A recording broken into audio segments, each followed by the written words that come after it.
Hello and welcome to the ANC 3C Transparency and Public Processes Committee. It's August 19th. Currently has just two attendees, myself and Commissioner Janelle Pagets. I put a link to the agenda in the chat, but I will share my screen briefly to show it. And then without further ado, we can get going. All right, is that working for you, Janelle? Yep. Great.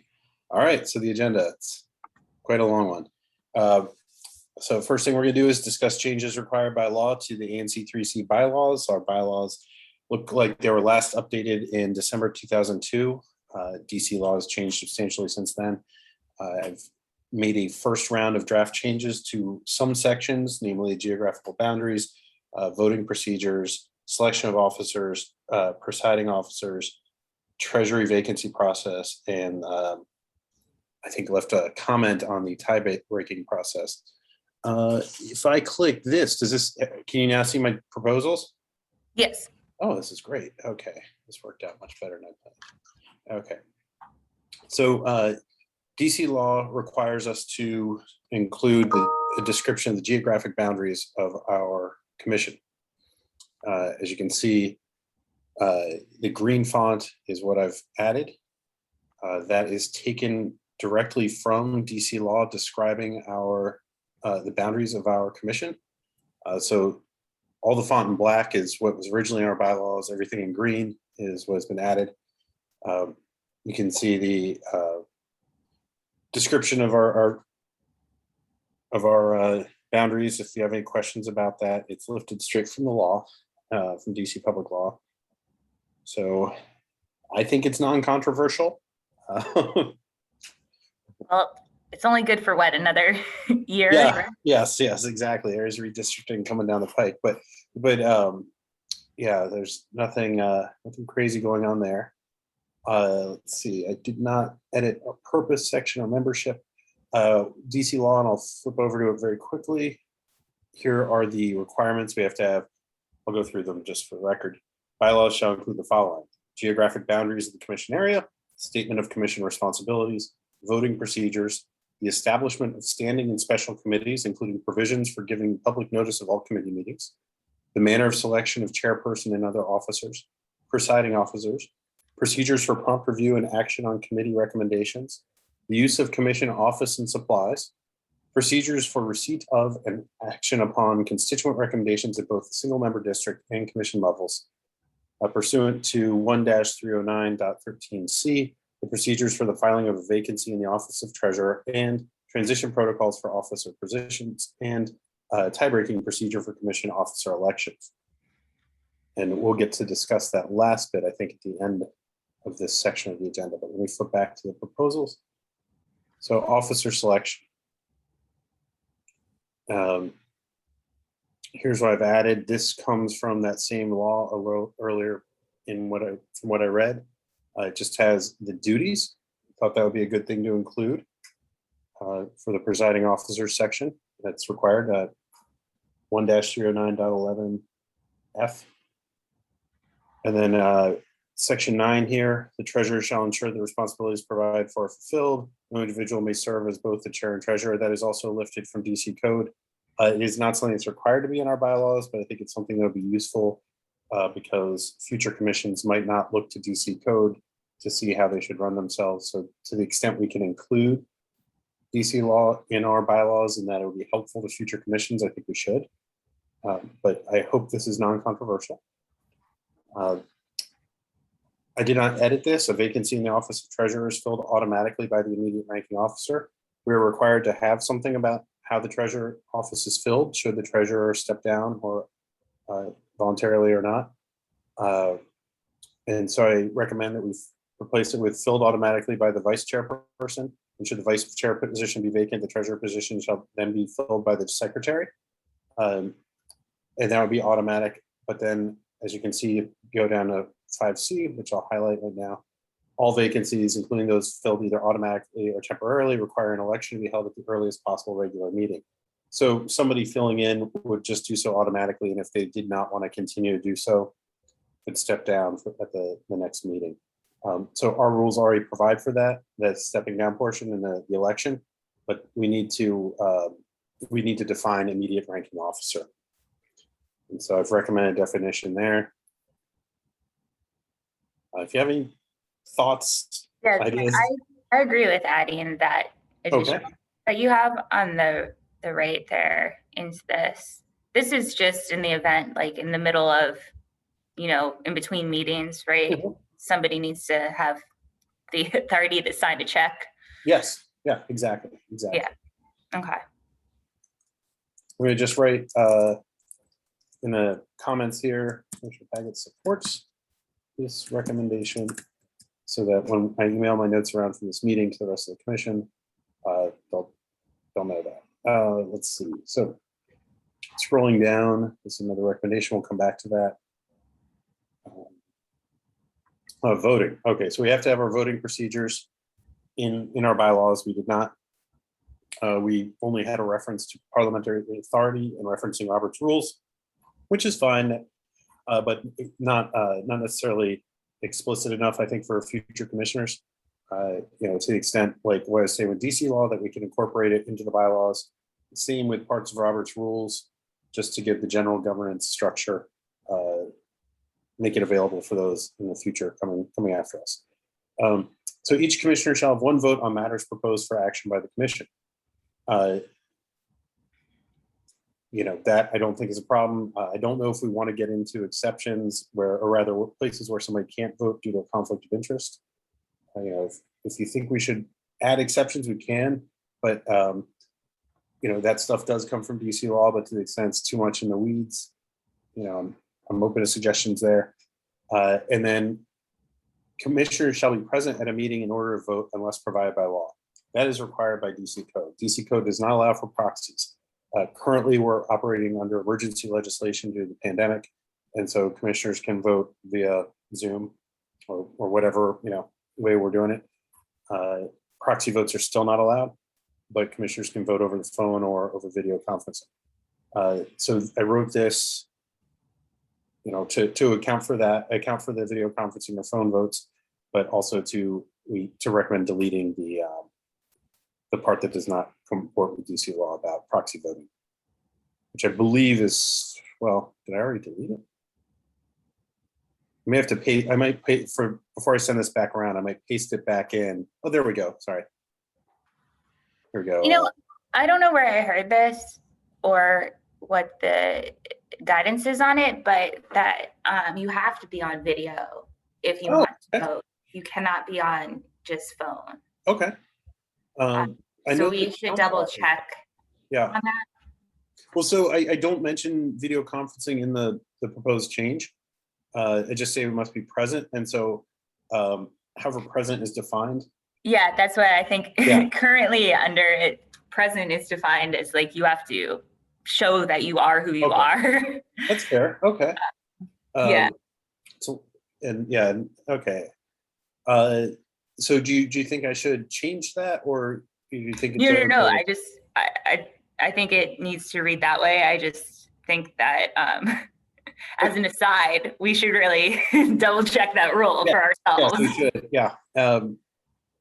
Yes, I will contact the Office of ANCs after this meeting to ask for feedback on that. Let me do a quick note to myself.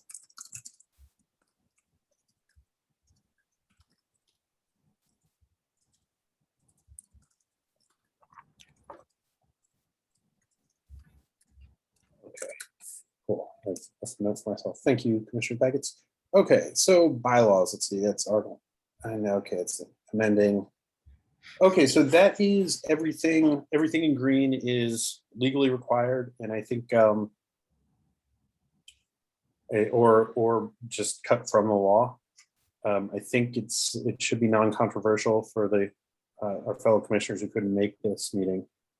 I understand doing a meeting in August isn't everybody's favorite, but I also didn't go through. There are other things when I went through the list here.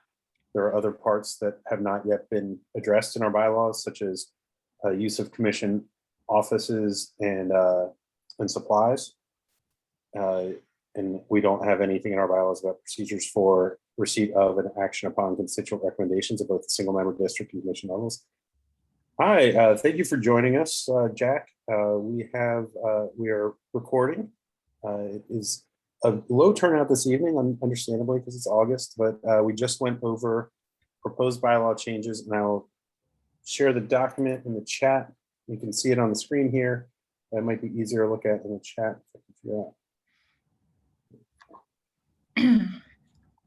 So you had a note in there about moving that section on voting up. Sure, which the officer selection portion or the No, the section we were just on.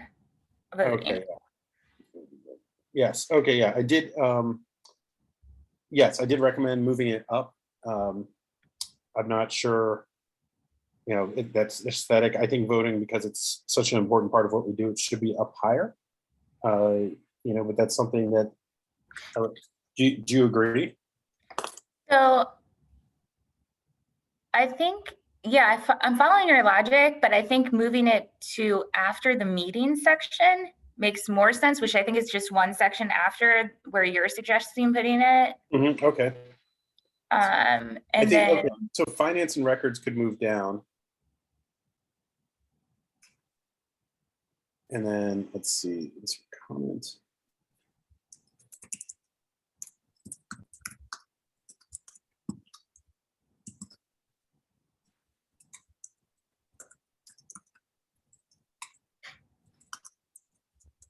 Okay, or current Article 6, which is meetings. And so you think the voting should go right below the meetings section?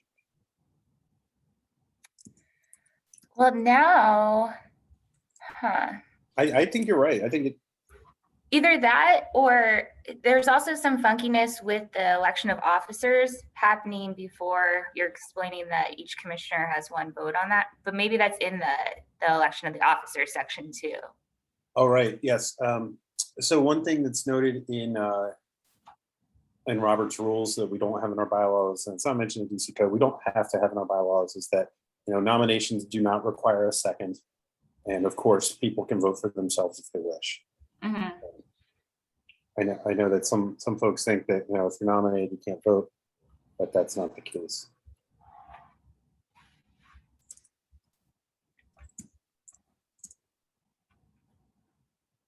Okay, so this is good to add these other suggestions. Just to recap, we're agreed on all the green additions and green subtractions here, as they are all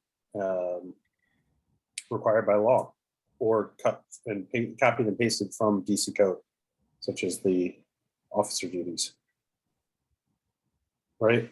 Just want to confirm, Commissioner Baggett? Yes. Thank you. Now, why do you have that A highlighted? Oh, okay. Never mind. I see what we're doing. Okay. Okay. Sorry. Yeah, I'm scrolling up, and yeah, I'm sure it's not easy to see or read very well while on Zoom. No, that's fine.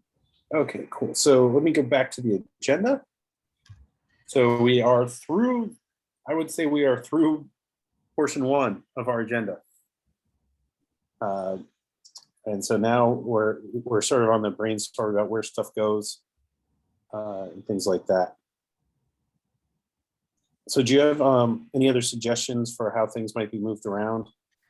Well, where's this section on the election of the officers? Sure, officers and officer selection. Here we go. Each candidate for office shall be nominated from the floor. A nomination must be seconded. Voting shall occur by ballot unless the candidate is unopposed before the floor is open for nominations for another office. And there's nothing in here about it being secret or not secret, the voting. Correct. So I think as an ANC, we are not allowed to vote secretly. I think all our votes have to be in the open.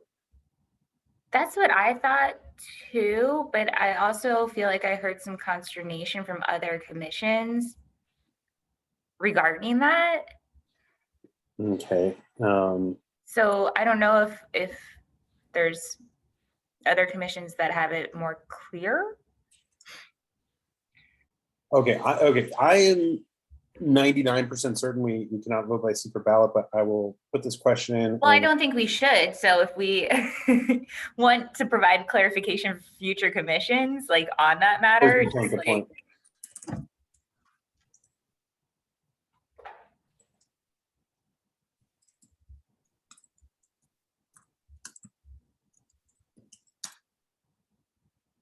Okay, so I've added that question. Cool. Anything else about the officer selection portion? sorry, I'm just reading it quickly. We used to not allow officers to serve more than 2 terms in a row. And that was amended in 2002.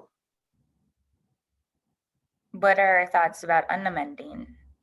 So let me pull up the amendment. Here it is.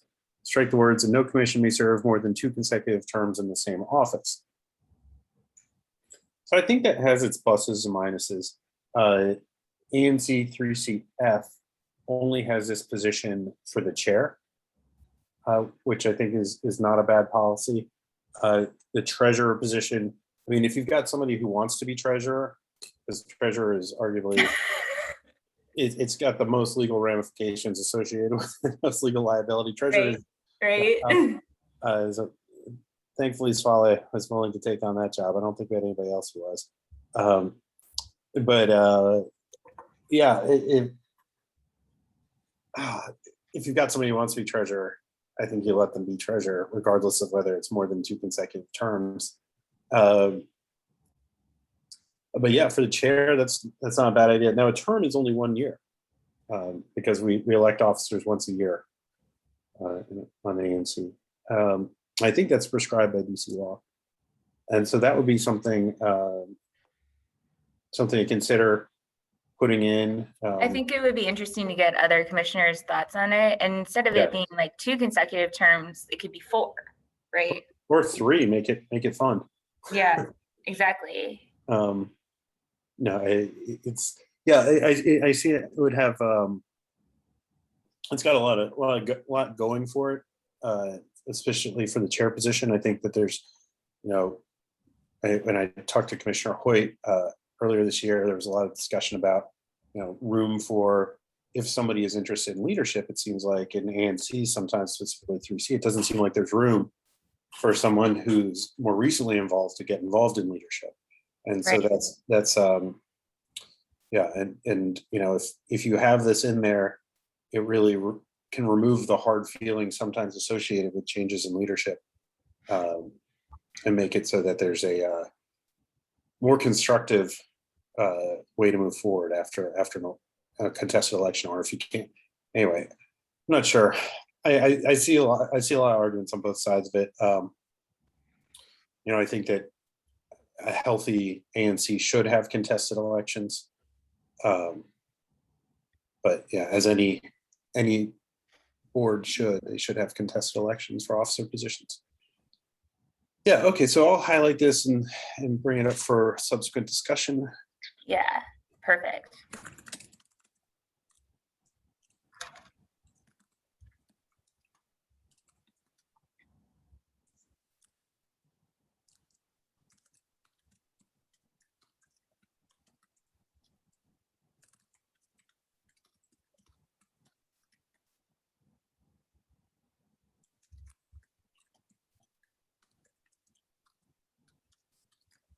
Okay. Let's see.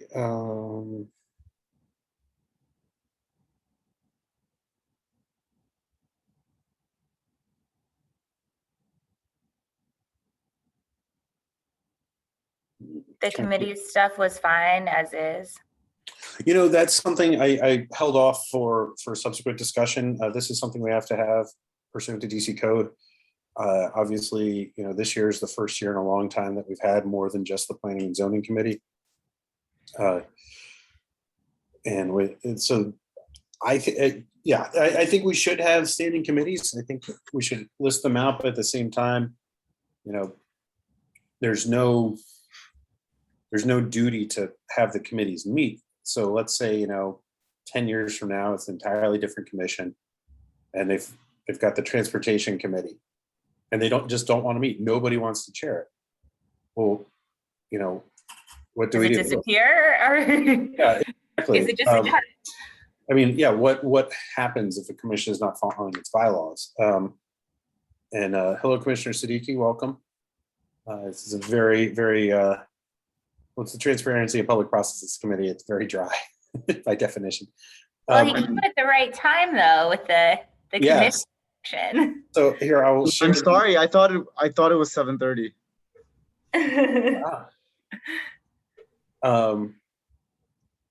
Now you've got me concerned. It wasn't 7:30, was it? I got here at 7. Okay, I did too.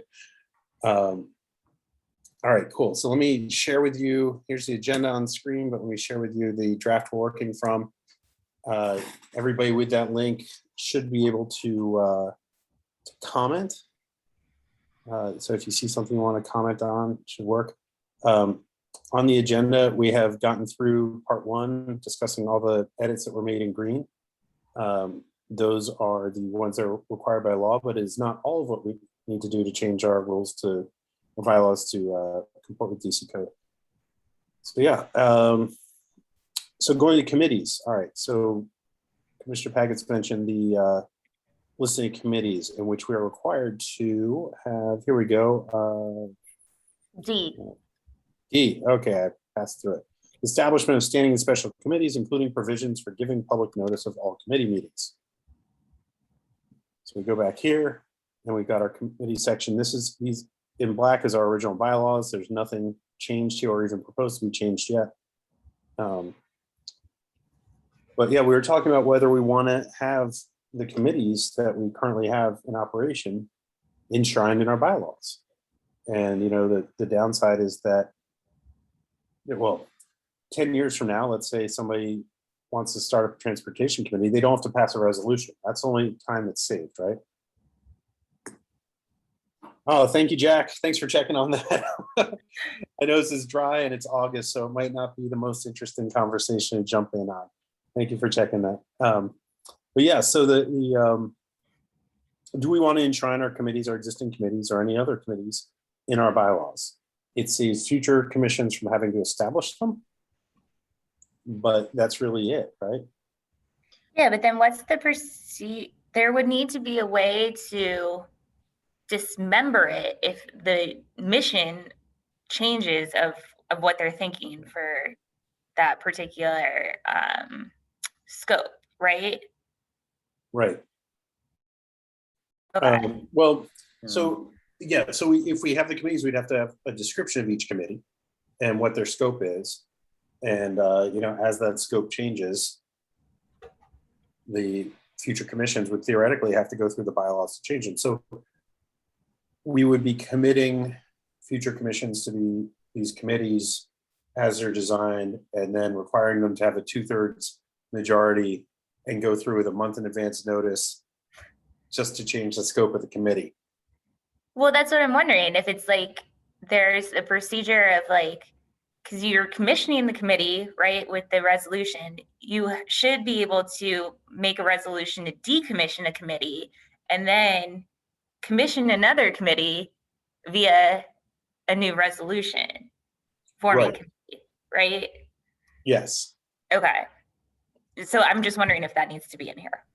Well, so yeah, so that's, yeah, what you're referring to is the committees we currently have are all considered special committees with, I guess the Planning and Zoning Committee goes against our bylaws at this point because it's not a standing committee and it wasn't established as a special committee, at least not in any documentation I've seen. But interesting.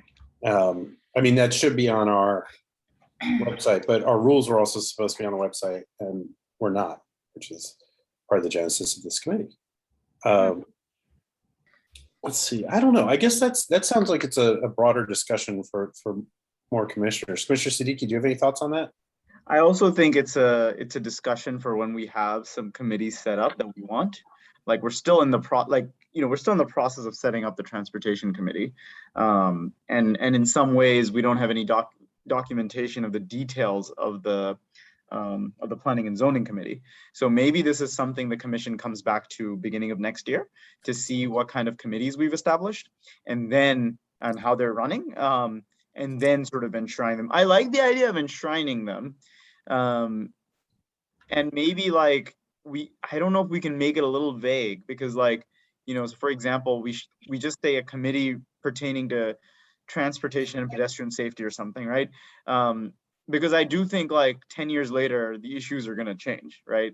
Like hopefully we're not going to be talking about, too much, who knows, right? Hopefully like car transportation, as we're expected, is going to go down in the entire United States. And so we're hopefully going to be talking about other issues that are there.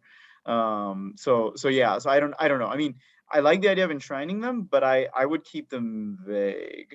Broad. I also saw a commission that includes in this, in addition to committees and special committees, task force, and defines that as like being for a set period of time that's like less formal than what you need to do to form a committee. So there's that for discussion too. It's like, do we want to include the option of task force? I would actually say we should vote on right now. I love the idea. We can't vote on anything now. No. But like whenever Commissioner Finley presents these to the commission should just vote on that. I think a task force is a wonderful idea, because I think that, and especially if we define rules around it, like it allows us to be very nimble and start it. So, right. So Commissioner Paggett's like, what did they need to start a task force? Did they still need a resolution, or was it more like, the commission could just vote on it and stuff? Let me see if I can find the commission I was cribbing things from. Take a look at section 5 there, that I've highlighted. Nothing in this article should be construed to preclude individual commissioners and/or residents from forming into ad hoc groups to address and report on any matter before the commission.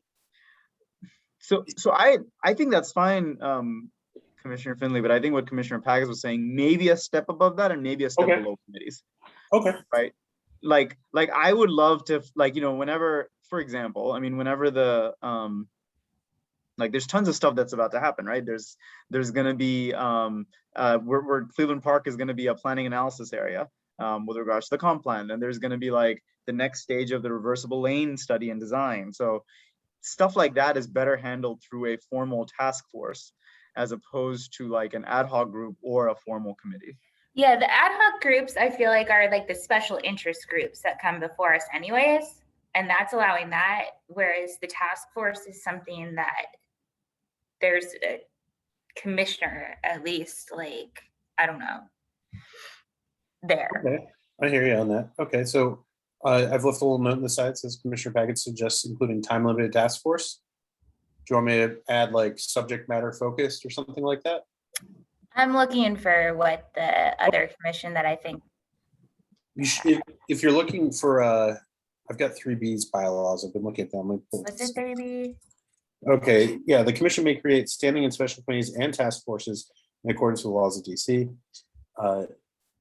Each committee or task force may adopt rules of procedure practice under which it shall operate. Committee or task force recommendations for action shall be placed on the agenda. Yeah, so they've got task forces, but they don't define them anymore. They don't go into the detail we just did in our discussion. Yeah. Okay. We should have it. We should come up with something. Yeah, I like agree. this idea. And I like the idea of a time limit. That's what separates it from a committee. A committee can be indefinite, but a task force has a time limit. And I think it's a really good way to do some of these things. And you want subject matter focus, specific subject matter, right? Yes. What does that do, adding that sentence? Like, does that help us or with anything, or like, what does that preclude us? I'm actually trying to think like a lawyer, though. So, like, do we need to? If we don't need to add something, we shouldn't. But if it helps us or hurts us, or like, makes us do the right thing. Well, so is it? Yes. Is it just the harm is that it's added structure without much purpose, Mm. right? But it does allow, as you point out, for some nimbleness, which I think would be useful, because if the task forces aren't enshrined, all right, let's step back. How would a task force differ from a special committee? Because let's say instead of the transportation committee you stood up, you stood up a Cleveland Park loading and unloading committee task force. What's the difference, really? You're reining in their scope, so they're not able to creep into what the standing committee's But scope is. The And time is, I feel like the time limit is what's. yeah, that too. But unless we include in our bylaws that task forces are time limited and subject specific, then they are not different from special committees, which we already have. I would say that I think we should include the time limit thing. Okay. And we can include the specific focus too. Yeah, I can see that. I don't, you don't want commissions in the future being like, I'm starting a task force until December and has no subject, and it's just a task force, right? And then calling it something. So yeah, I like the idea of specific subject matter. Cool. Okay. But also, I mean, a special committee could be time limited. So it's Good. Yeah. I'm just wondering if we're reinventing the wheel just because the term task force is more popular than special committee. Yeah, I would kind of suggest striking special committee, replacing it with task force, and then having those two be more, defined differently, right?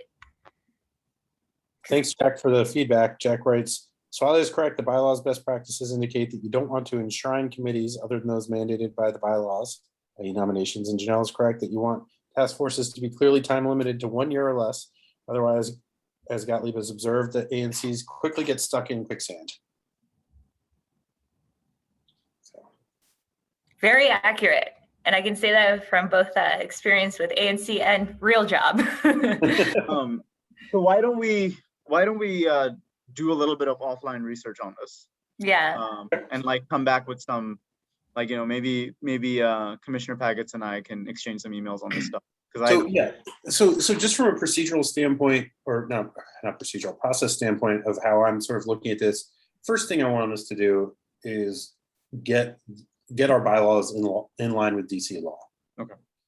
Now, to the extent we have changes, for example, adding a task force language, that doesn't get us in compliance.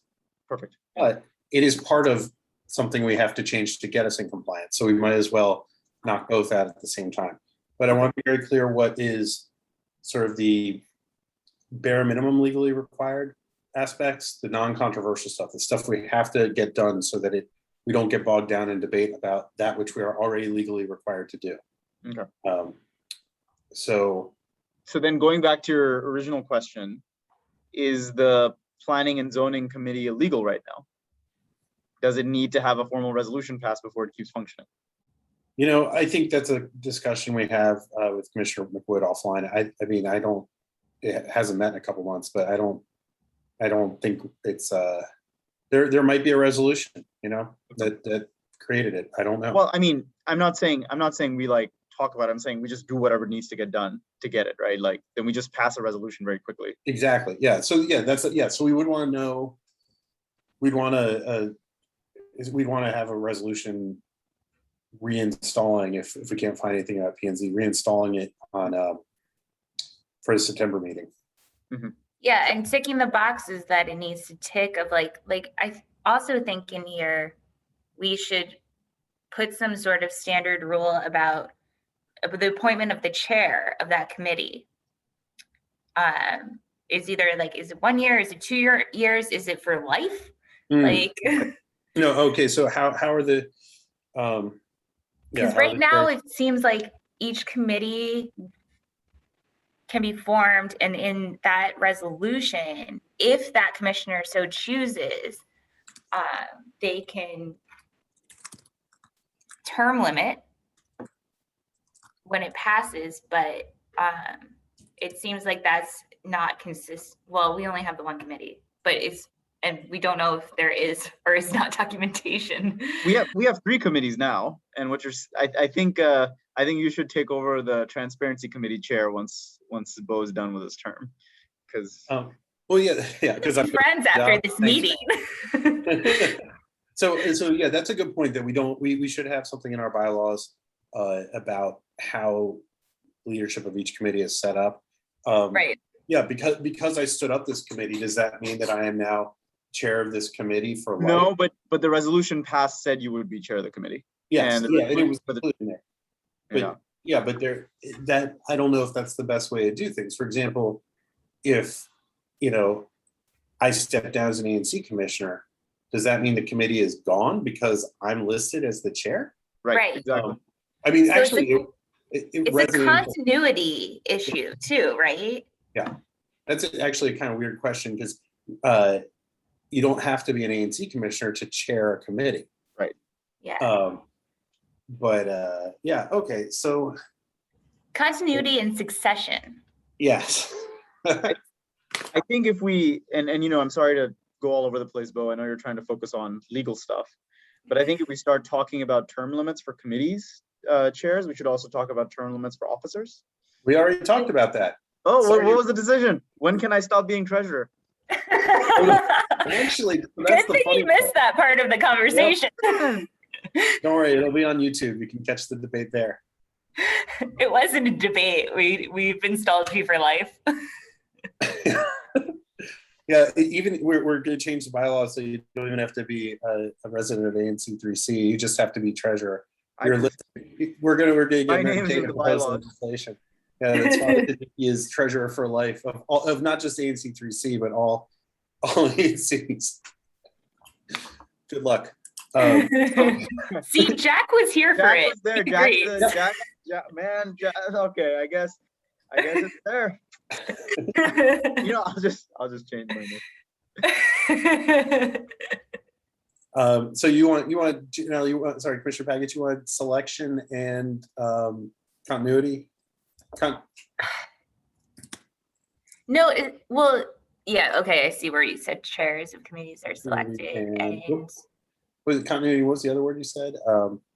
Succession. Succession, yeah.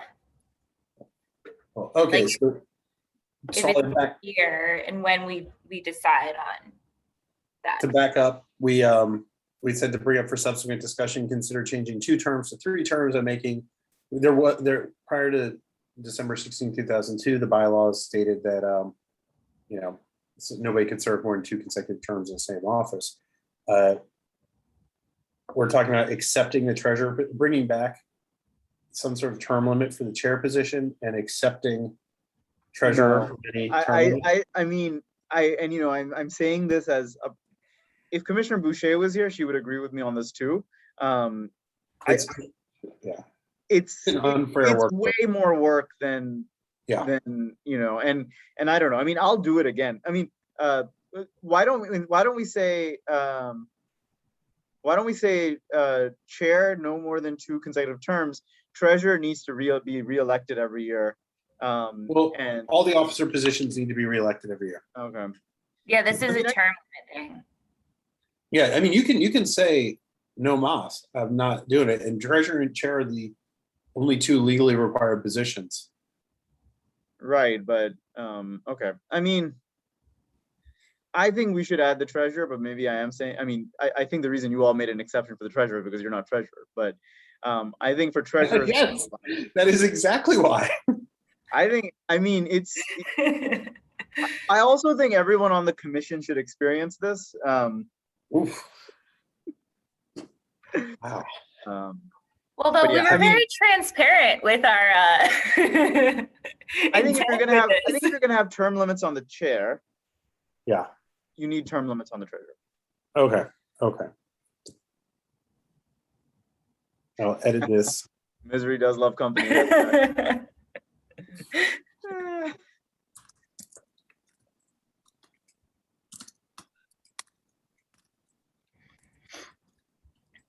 I mean, this would be a good thing to ask maybe what 3F does, because I know 3F has new chairs, and I wonder if they do it for the treasurer too. They only do it for chair. Okay. They only do it for chair. They don't do it for secretary or anything else? No. Okay, you know what? Take it out. I'll be treasurer for life. That's fine. No, seriously, because No, No. this is just a discussion now. It's not. yeah, Well, Yeah. I think you should go over what you were saying about if somebody really wants to be treasurer and like that's their jam and like all they've Yeah. ever wanted to be in life is an ANC commissioner and treasurer, like they should be able to do that forever. I mean, you can make the same argument about chair, but I mean, I think, yeah, No, I hear your point. You make a really good point. It's something. There's a couple issues though. You want somebody who can do it, right? It does take a lot of work. You want somebody who has the brains to do it and the patience to do it. I mean, you inherited, and through no fault of your own, and no fault of Commissioner Boucher, no fault of Commissioner Bradbury, and no fault of Commissioner Brink beforehand, a quite a quagmire of finances. but that's true for every commission too, though. Yeah, it is. And so, Malia did it and she hated it. Angela did it, she hated it. Maureen did it, she hated it. And you're doing it and you clearly are not finding it as enjoyable as Commissioner Pagets is finding vice chair position. Hey, I got a lot of signing of checks to do though. Yeah, Commissioner Pagets is actually deputy treasurer. Like she does a lot of my work. So So yeah, I hear you on that, and that's something I think. I think you're absolutely right. That is unfair to, if we're going to accept positions, to not accept the treasurer, or rather to not include treasurer in the term limits.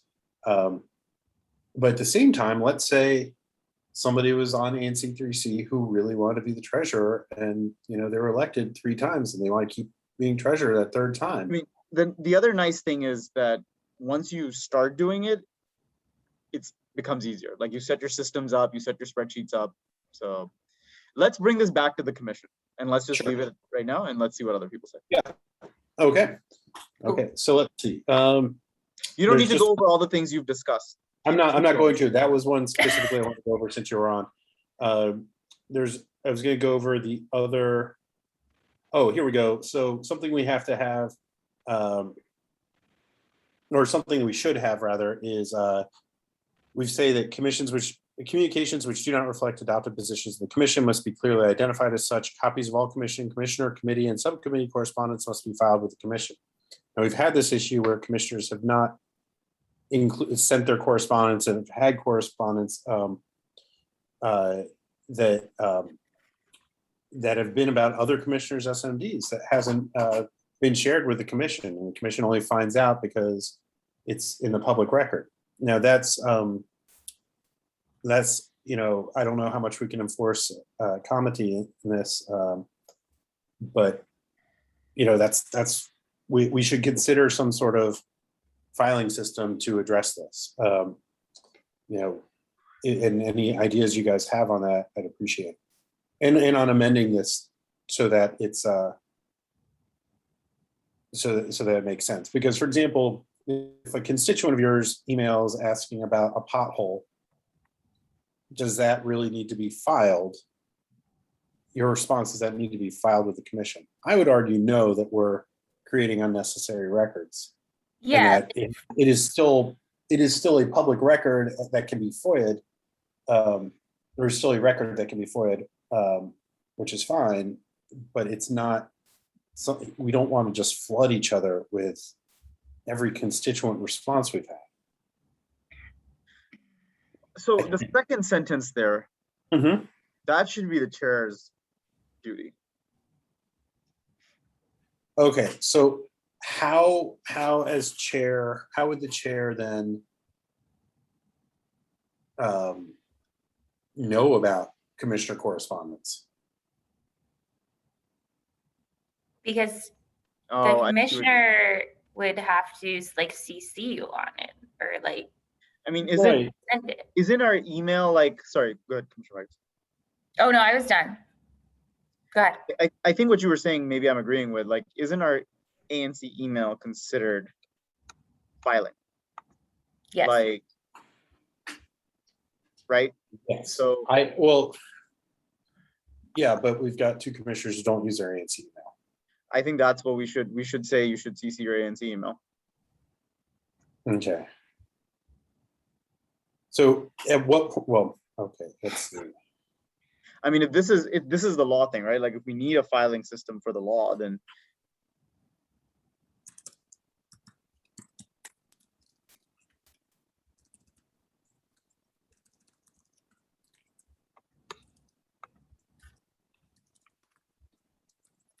like they can continue to use whatever emails they want as long as correspondence is CC to the ANC email. They never have to log into it, but it's always in there. Which, yeah, it should be for, again, secession and the public record. Yep. Yeah.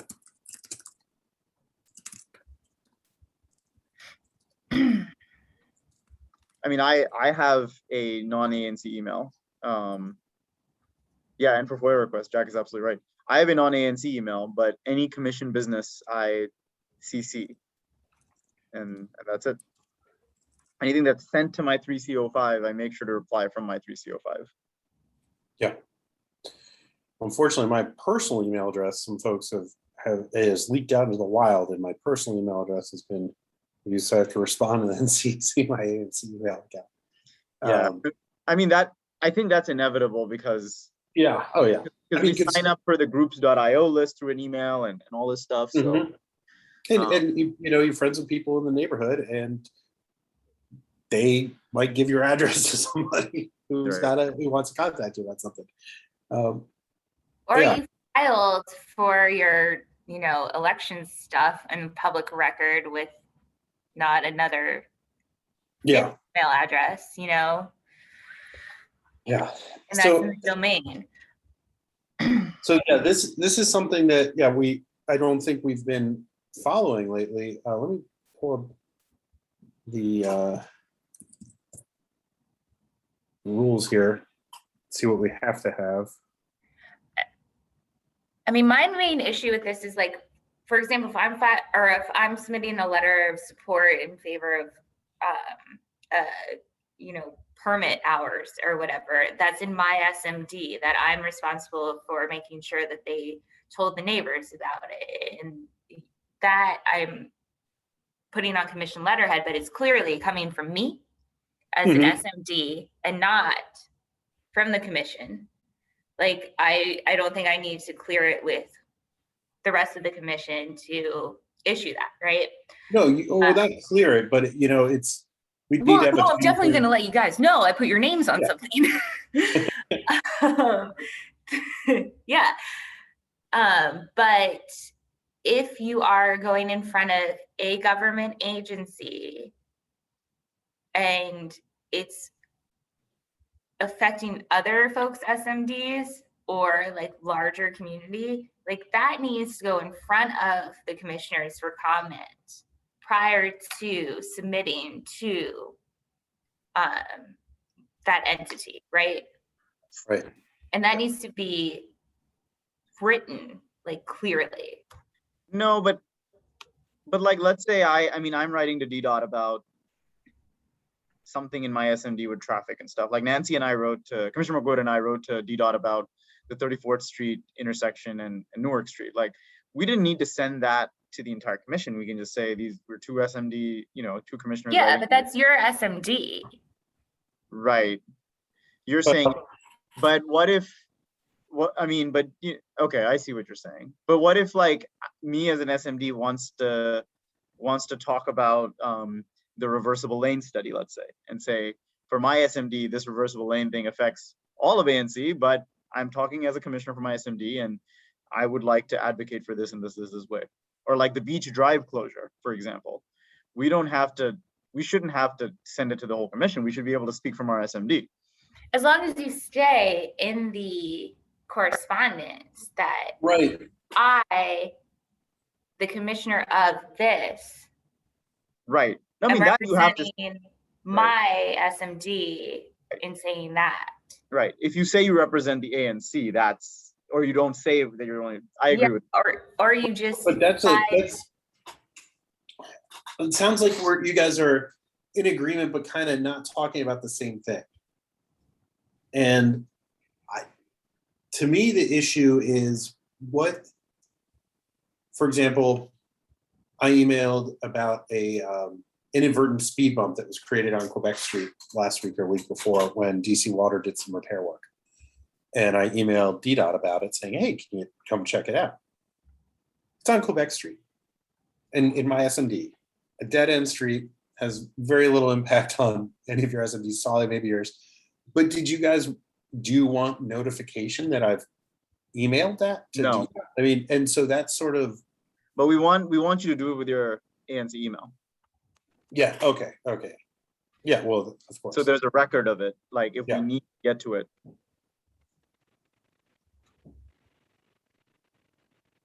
Okay, so let me go back and.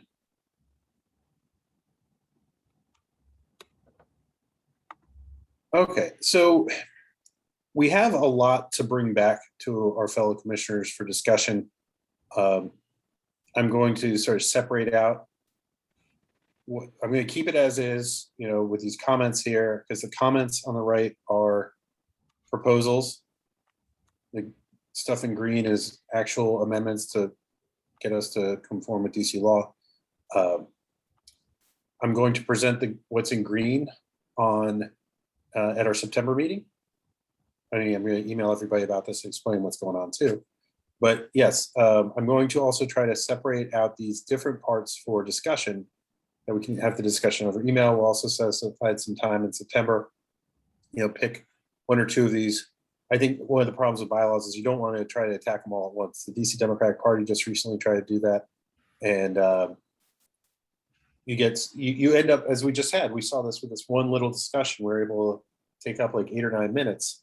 Yeah. And all of a sudden it's 11:30 at night and we haven't gotten to other commission business. So I think we've covered a lot of ground for tonight. If you guys want to keep going, I'll keep going. But I think, an hour in, I think we're doing pretty well. I just want to make sure I'm clear on the rules and the process for so we have to present any of these changes at a future meeting, and then we cannot vote on it until the next month, right? Correct. Okay. But what happens in that interim period? Like, what if they're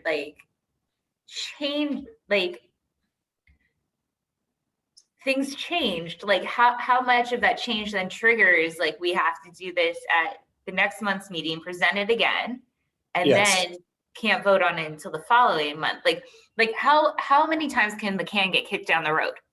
And what are the? That's a very good question. That is something that the DC Dems fell prey to, where the bylaw changes that were presented were amended in between the meeting where they were first presented and when they were adopted, or when they were voted on. And I do not recall how that was resolved, but I will check in Robert's rules and I'll check in with Gottlieb. I imagine if it's cosmetic edits or grammar edits, it's not a big deal. But if it's substantive, then it's more of an issue. You know how some people think grammar edits are substantive. Well, some grammar edits can be, but yeah. Where is the comma in the Second Amendment? But so that's something that that's a really good question. I will try to get to the bottom of it, because the worst thing that could happen is we present these non-controversial things in September. Somebody proposes a modification in the interim. We have to re-present them in October. Somebody proposes another modification, and on we go. Still not complying with DC law. And we face the 2/3 majority issue here. Our bylaws require 2/3 majority, so it's 6 commissioners have to be on board with how things are written before, theoretically, possibly before they're presented at the September meeting. So, we've got our work cut out for us to socialize these minor, what I think are completely non-controversial changes. Yeah, I would say, Bo, I think you're right. Just start with the completely just And say, and then if people propose amendments, say, well, this is not what DC law. I think we can still vote on the other ones though, right? We can still slowly get to it. So, or do we not vote on? Right. So so any amendments made at the September meeting to the proposals are fine. They just have to be made and agreed upon in September. So it's not one of those we'll figure it out over email. No, we have to figure it out at the September meeting. Okay. Or we should. We don't have to. I mean, there's No, let's do it. but yeah, so I mean, this is just, good housekeeping, and only a decade late on it, but we'll be okay. No, so Jack, I don't know if we don't know. I think right now they're focused to be next year sometime. Like the SMD boundaries, actually, it'll be like maybe 2 weeks before the signatures are due for ANC. So it's yeah. Wait, so DC law, I think you can't change the boundaries 180 days before an election. So that would put you at early March 2022. I don't think they're going to have them in time for the election next year. No. Well, that's the concern. And then there's like, will then the mayor's office be able to step in and do something under an executive emergency order to like, I tuned into one of those meetings and it was interesting and lively. I mean, there's representational issue. Everybody's vote does not count the same if we haven't redrawn our boundaries. So they're trying to like prioritize doing the ward boundaries first, and then like seeing how much time is left on the clock to do the ANC boundaries and what they need to adjust there. So I don't know. So yeah, if Council Member Silverman said they'll be ready in time for the next election, that's whoever's working on that. That's a lot of work. Good luck to them. But okay, so yeah, I think just including in section 1 up here, or section 2 rather, article 1, including the boundaries, and thank you, Commissioner Siddiqui, for digging those up, including largest edit. What's that? I said the largest edit. Largest edit, exactly. For now, yes. Actually, okay, yeah, Van Ness up in Adams District. Yeah, this should be non-controversial since it is part of the DC code, and we're required to have it in our bylaws. And when the redistricting happens, it'll be our first new bylaw change. We'll get right on it. We'll be on top of it this time around. Can fix what we didn't pick up this time too. Exactly. Yeah, and that's the thing. That's the beauty of the the amendment process, is that you can always go through and find little tweaks to make it more clear. And that's just what happens with any set of rules. So. But in theory, if this is as of January 1st, 2013, it would be January 1st, 2023, right? Yeah. I guess they were late, last time around too. Maybe, I don't know. I missed that pandemic. I don't know. No, but so that one, I think they had a very different redistricting process at that point. I believe Keith Ivey, who's a neighbor in 3F, he was on one of those redistricting committees, and he said it was a lot of people that were involved. I don't know if that's the plan this time around, but I guess Councilmember Silverman will let folks know if she hasn't already. Okay, so it's 8:07.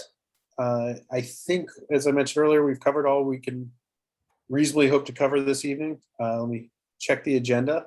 Oh, look at that. We got it through steps 1, 2, and 3A.